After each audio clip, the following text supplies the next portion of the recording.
ಸಾಹೇಬರು ಮೀಟಿಂಗ್ ಹೋಗಿದ್ದಾರೆ, ತಾಲೂಕು ಪಂಚಾಯತ್ ಹೇಳಿದ್ದಾರೆ. ಇದ್ರ ಬಗ್ಗೆ ನೀವೇನೇನು ಕ್ವಶನ್ಸ್ ಕೇಳಿದ್ದೀರಾ, ಇದ್ರ ಬಗ್ಗೆ ಆಲ್ರೆಡಿ ಕೊಡ್ಬೋದು ಅಂಗಡಿಗಳ ಇದ್ರ ಬಗ್ಗೆ ಆಲ್ರೆಡಿ ಫೈಲ್ ರೆಡಿ ಆಗಿದೆ. ಸಾಹೇಬ್ ಸೈನ್ ಆಗುತ್ತೆ. ಈಗೆಲ್ಲ ಈಗ ಮೊನ್ನೆ ಜಿಲ್ಲಾಧಿಕಾರಿ ಕಚೇರಿಯಿಂದ ಪರ್ಮಿಷನ್ ತಗೊಂಡು ಆಕ್ಷನ್ ಮಾಡ್ತೀವಿ. ನೆಕ್ಸ್ಟ್ ನಿವೇಶನಗಳ ಉತ್ತರ ನೀವು ಕೊಟ್ಟಿದ್ದೀರಾ. ನಿವೇಶನಗಳ ಫೈಲ್ ಮಾಡೋಕ್ಕೆ 15 ವರ್ಷ ಬೇಕಾ? 15-20 ವರ್ಷಗಳು ಬೇಕಾ? ಯಾಕೆ ಹರಾಜು ಮಾಡಿಲ್ಲ? ಯಾಕೆ ಕುಡ್ಸೋದಕ್ಕೆ ಆದಾಯ ಬರೋದು ಬೇಡವಾ? ಅದೇನಾಗಿದೆ ಅಂದರೆ ಫಸ್ಟ್ ಅಂಗಡಿಗಳದ್ದು ಗುಡು ರಸ್ತೆ ಇರ್ತಕ್ಕಂಥದ್ದು ಸಬ್ಮಿಟ್ ಆಗುತ್ತೆ ಅಂತ ಹೇಳಿದ್ದಾಯಿತು. ಅದು ಪ್ರೋಸೆಸ್ಗೆ ಒಂದು 6 ತಿಂಗಳಾಯಿತು. ಸಬ್ಮಿಟ್ ಆಗುತ್ತೆ ಬರ್ತೀನಿ ಅಂತ ಹೇಳ್ಬಿಟ್ಟು ಎಲ್ಲ ಪ್ರೋಸೆಸ್ ಆಗಿ ಎಲ್ಲ ಫುಲ್ ಆದಮೇಲೆ ಮತ್ತೆ ಬರೋಕ್ಕಾಗಲ್ಲ, ಪಾರ್ಕಿಂಗ್ ಇಲ್ಲ ಅಂತ ಹೇಳಿ ಹಾಕಿದ್ದು. ಮತ್ತು ನಮ್ಮ ಕ್ಲಿನಿಕ್ ಅಂತ ಹೇಳ್ಬಿಟ್ಟು ನಮ್ಮ ಕ್ಲಿನಿಕ್ ಬಂದಿದೆ. ಅದರಿಂದ ಸ್ವಲ್ಪ ಗುಳು ರಸ್ತೆ ಅದು ನಿಮ್ಮ ಮೈನ್ ಮಾಮೂಲಿ ಚೆನ್ನಾಗಿ ಮುಂಭಾಗದಲ್ಲಿರೋದು ಅಂಗಡಿಗೆ ಚಿಕ್ಕದಾಗಿದೆ, ಸರಿ ಇಲ್ಲ ಇದಕ್ಕೆ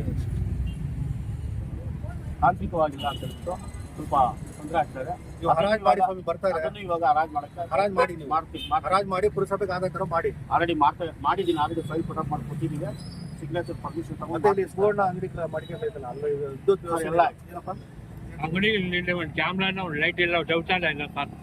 ಇಲ್ಲಿ ಬಂದು ಅವರು ಬಾಡಿಗೆ ಕಟ್ತಾರೆ ಅಂತ ಬಿಚ್ಚಿ ಆಟೋಮೊಬೈಲ್ಸ್ ಬಾಬ್ಜಿ ಹೇಳಿದ್ದಾನೆ ಶೌಚಾಲಯ ಇದೆ, ಅದು ಓಪನ್ ಮಾಡಿ ಆಲ್ರೆಡಿ ಕನ್ಸ್ಟ್ರಕ್ಷನ್ ಮಾಡಿದ್ದೀವಿ.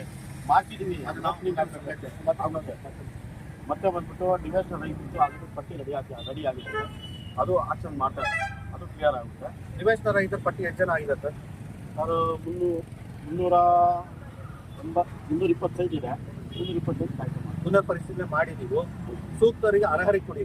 ಮನೆ ಇರೋರು ಯಾವುದೇ ಕಾರಣ ಕೊಡಬೇಡಿ. ನೀವು ಕೊಟ್ಟರು ಸಹ ನಾವು ಅದ್ರ ಬಗ್ಗೆ ವಿರುದ್ಧವಾಗಿ ಪ್ರತಿಭಟನೆ ಮಾಡ್ತೀವಿ, ಮೇಲಾಧಿಕಾರಿ ಗಮನ ಕೊಡ್ತೀವಿ. ಯಾವುದೇ ಒತ್ತಡಕ್ಕೆ ನಿಮ್ದಾಗಬೇಡಿ. ನ್ಯಾಯಯುತವಾಗಿ ಕಾನೂನುಬದ್ಧವಾಗಿ ಹೋರಾಟ ಮಾಡಿ. ನೀವು ಏನಿದೆಯೋ ಅದು ಕಾನೂನು ಪಾಲನೆ ಮಾಡಿ. ಯಾರು ನಿವೇಶನ ಇಲ್ಲ ಬಡವರಾಗಿದ್ದಾರೆ ಅಂತ ಅವ್ರು ಕೊಡಿ. ಮತ್ತೆ ನೆಕ್ಸ್ಟ್ ನಾಮಫಲಕಗಳ ಬಗ್ಗೆ ಗೊತ್ತಿಲ್ಲ ಮತ್ತೆ ಯಾರು ಹೇಳ್ತಿದ್ದೆ ಸಭೆಯಲ್ಲಿ ಇಟ್ಬಿಟ್ಟು ಇದನ್ನ ವ್ಯವಸ್ಥೆ ಮಾಡ್ತೀವಿ. ಅದು ಕರಡೀಕರಣ ಮಾಡಬೇಕು. ವಾರ್ಡ್ಗೆ ಕರಡೀಕರಣ ಮಾಡಿ. ಭಗತ್ ಸಿಂಗ್ ರಸ್ತೆ, ಗಾಂಧಿ ರಸ್ತೆ, ಅಂಬೇಡ್ಕರ್ ರಸ್ತೆ ಪ್ರತಿಯೊಂದೂ ವಿಳಾಸಕ್ಕೆ ಅನುಕೂಲ ಆಗುತ್ತೆ. ಮತ್ತೆ ಸ್ಮಶಾನದ ರೋಡ್ ಬಗ್ಗೆ ಹೇಳಿದ್ದೀರಾ, ಅದು ಅನುದಾನ ಇದೆಯೋ ನೋಡ್ಕೊಂಡು ಅನುದಾನ ಬಂದ ಕೆಲಸ ಅದಕ್ಕೂ ಆಕ್ಷನ್ ಮಾಡಿ. ಮತ್ತೆ ಅಂಬೇಡ್ಕರ್ ಬಣ್ಣ ಹಂಚಕ್ಕೆ ವ್ಯವಸ್ಥೆ ಮಾಡ್ತೀವಿ. ಸುತ್ತಮುತ್ತಲ ಸ್ವಚ್ಛತೆ ಸರಿ, ನಾಳೆನೇ ಸ್ವಚ್ಛತೆ ಮಾಡ್ತೀವಿ. ಸ್ವಚ್ಛತೆ ಮಾಡಿಸಿ ಬಣ್ಣ ಯಾವಾಗ ಹಾಕ್ತೀರಾ? ಬಣ್ಣ ಹಾಕೋದಕ್ಕೆ ಇಲ್ಲಿಗೆಲ್ಲ ಪ್ರೋಸೆಸ್ ಮಾಡ್ಕೋಬೇಕು. ಫೈಲ್ ಪುಟಪ್ ಮಾಡ್ಕೋಬೇಕು. ಫೈಲ್ ಪುಟಪ್ ಮಾಡ್ಕೊಂಡು ಒಂದು ತಿಂಗಳಿಂದ ಕ್ಲಿಯರ್ ಮಾಡ್ತೀವಿ. ಇದು ಸಮುದಾಯ ಸ್ವಚ್ಛಗೊಳಿಸೋರು ಅದ್ರ ಬಗ್ಗೆ ಏನು ಸಮುದಾಯ ಸ್ವಚ್ಛಗೊಳಿಸೋರು ಮೊಬೈಲ್ ಬಗ್ಗೆ ಅದು DC ಆಫೀಸರ್ ಪುಟಪ್ ಆಗಿರ್ತಲ್ಲ. DC ಆಫೀಸ್ ಹತ್ರ ಅಂತ ಇವ್ರು ಹೇಳ್ತಾವ್ರೆ. DC ಅವ್ರ ಹತ್ರ ಹೋದ್ರೆ ನಮ್ಗೆ ಗೊತ್ತೇ ಇಲ್ಲ, ಇವ್ರು ಪಟ್ಟಿ ಕಳಿಸಿದ್ರೆ ನಾವು ಆಯ್ಕೆ ಮಾಡಿದ್ವಿ ಅಂತ PD ಹೇಳ್ತಾರೆ. ಇದ್ರ ಬಗ್ಗೆ ನೀವು ಆಲ್ರೆಡಿ ಮಾಹಿತಿ ಕೊಟ್ಟಿದ್ರೆ ಈ ಮಾಹಿತಿ ತಗೊಂಡು ನಾನು ಅಲ್ಲಿ ಹೋಗಿದ್ದೆ. ಹೋದಾಗ ಪುರಸಭೆಯವರು 6 ಅರ್ಜಿಗಳು ಕೊಟ್ಟಿದ್ದಾರೆ. 6 ಅರ್ಜಿಗಳೇ ನಾವು ಮಾಡಿದ್ದೀವಿ. ಪುರಸಭೆಯವರು 6 ಅರ್ಜಿಗಳು ಕಳಿಸಿದ್ದಾರೆ. 5,000 ಜನ ಇದ್ದಾರೆ ಸರ್, ಅವ್ರು ಕೊಡಿ ಅವಕಾಶ ಅಂದ್ರೆ ಇಲ್ಲ. 5 ಪೋಸ್ಟಿಗೆ 6 ಅರ್ಜಿ ಕೊಟ್ಟರೆ ನಾವೇನು ಮಾಡಬೇಕು? ಕೊಟ್ಟಿರೋದು ಅವರು.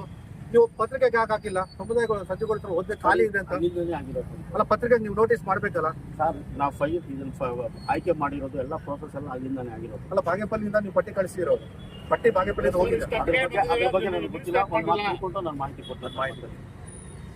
ಈಗ ಇದುವರೆಗೂ ಪುರಸಭೆಯ ಮುಖ್ಯಾಧಿಕಾರಿಗಳ ಪರವಾಗಿ ಕಂದಾಯ ಅಧಿಕಾರಿಗಳು ಅತಾವಲ್ ಅವರು ಬಂದು ತಮ್ಮ ಮನವಿ ಪತ್ರವನ್ನು ಸ್ವೀಕರಿಸಿ ಇರುವಂತಹ ಬೇಡಿಕೆಗಳನ್ನು ಹಂತ ಹಂತವಾಗಿ ಈಡೇರಿಸುವುದಾಗಿ ಭರವಸೆ ನೀಡಿದ್ದಾರೆ. ಈ ಭರವಸೆಗಳನ್ನು, ಈ ಬೇಡಿಕೆಗಳು ಏನಿದೆಯೋ ಅದು ನ್ಯಾಯಬದ್ಧವಾಗಿ ಕಾನೂನು ಅಡಿಯಲ್ಲಿ ಎಲ್ಲ ಭರವಸೆಗಳನ್ನು ಈಡೇರಿಸಬೇಕು. ಇಲ್ಲವಾದಲ್ಲಿ ನಾವು ಕರ್ನಾಟಕ ರಕ್ಷಣಾ ವೇದಿಕೆಯಿಂದ ಅತ್ಯಂತ ಉಗ್ರ ಹೋರಾಟವನ್ನು ಮಾಡ್ತೀವಿ ಅಂತ ಎಚ್ಚರಿಕೆ ನೀಡುತ್ತಾ ಈ ಕಾರ್ಯಕ್ರಮವನ್ನು ಮುಕ್ತಾಯ ಮಾಡ್ತಾ ಇದ್ವಿ. ಜೈ ಹಿಂದ್, ಜೈ ಕರ್ನಾಟಕ. ಸಂತೆ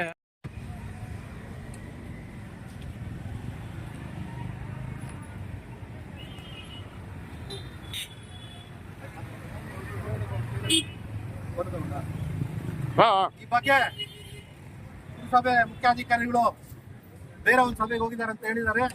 ಅವರ ಪರವಾಗಿ ಮನವಿ ಸ್ವೀಕರಿಸಿ ಬಂದಂತಹ ಕಂದಾಯ ಅಧಿಕಾರಿಗಳು ಅತಾವಲ್ ಅವರು ಈ ಮನವಿಗಳು ಸ್ವೀಕರಿಸಿ ಅವರೊಂದು 2 ಭರವಸೆ ಮಾತುಗಳನ್ನು ಆಡ್ಬೇಕಂತ ಅವರನ್ನು ಕೋರ್ತಾ ಇದ್ದೀವಿ.